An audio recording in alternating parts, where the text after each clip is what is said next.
How to log out of your CapCut account. Hey everybody, if you are wondering how, you may follow up this easy step. So open up CapCut, and once you open it up, you should be finding this interface where you can find different editing options for your video. So all you gotta do is you need to head over to the Me tab in the bottom right corner, and after tapping on it, you will be finding your profile.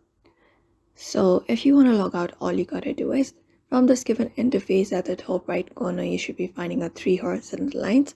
Go ahead and tap on it and open up the menu.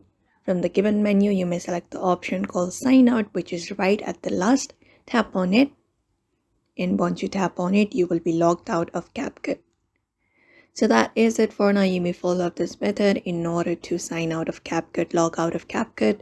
So I hope this video was helpful. Give it a thumbs up and subscribe for more tips and tutorials, and we will see you on the next one.